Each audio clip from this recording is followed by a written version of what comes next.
যত ভয় তত লাভ। বাংলাদেশের সাধারণ নির্বাচনের আগে পুরোদস্তুর ত্রাসের আবহ কায়েম রাখাই এখন জামায়াতের হাদাফ। নারী নির্যাতন হোক কিংবা ধর্ষণ কিংবা গণধর্ষণ, খুন অথবা রাহাজানি, দেশ জুড়ে হাওল জিয়ে রাখতে তৎপর জামায়াত বাহিনী, যাদের জামাই আদর করছে ইউনূস। তখতে বসতে ইনসান কি না করে। বাংলাদেশের আসন্ন নির্বাচনে মসনদ পেতে দাঁত নখ বের করেছে জামাত। জুলাইয়ের গণ অভ্যুত্থানের পরই কিভাবে ছলচাতুরি করে ক্ষমতার ছড়ি ঘোরানো যায়, কিভাবে দাদাগিরি করা যায়, তার ফন্দি এঁটেছে তারা।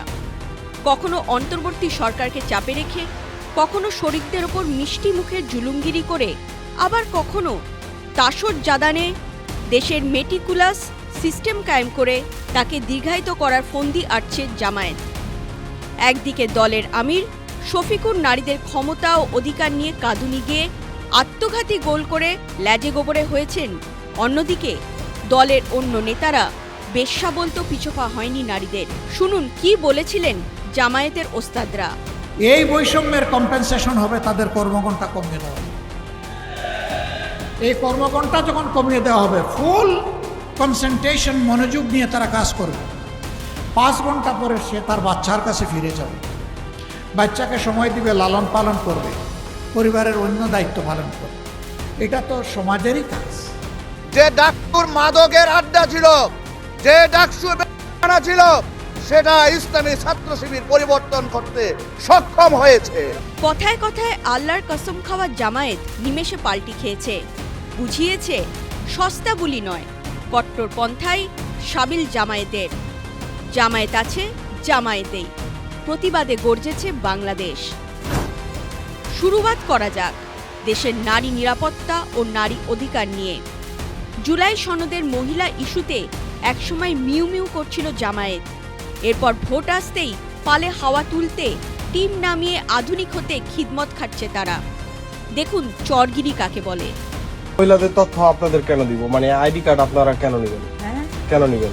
আপনারা কে? আপনার সাথে আমার না অবশ্যই আপনি আমার কথা বলতে, আপনি আমার ফ্যামিলির সবার মানে মহিলাদেরটা কেন নেবেন বলেন? মানে আপনারা এই তথ্যটা আপনাদের কি কাজে লাগবে? এই তথ্যটা কি কাজের জন্য আপনারা আসছেন? বাসা আপনাদের আপনার এই তথ্য দেওয়া লাগবে অবশ্যই না। আমার বাসা কিন্তু কিনাহা যাবে কোথায়? হিন্দু নির্যাতন যার প্রমাণ। ঝিনাইদহে এক নারীর ইজ্জত লুটে তাকে গণধর্ষণ করে মাথা কামিয়ে গাছের সঙ্গে বেঁধে রাখার ঘটনা এখনো দগদগে ঘায়ের মতো তরস। পুলিশ প্রশাসনের কোমর ভেঙে ত্রাসের আবহ কায়েম রাখাই এখন ইউনূস থেকে জামায়াতের টার্গেট। ভোট বানচালে হাজার ফিকির খুঁজেও যখন তল মেলেনি, তখন নিজেরাই বাছাই করা মহিলা পুরুষকে মাঠে নামিয়ে কাঁটা দিয়ে কাঁটা তুলতে মরিয়া টিম শফিকুর।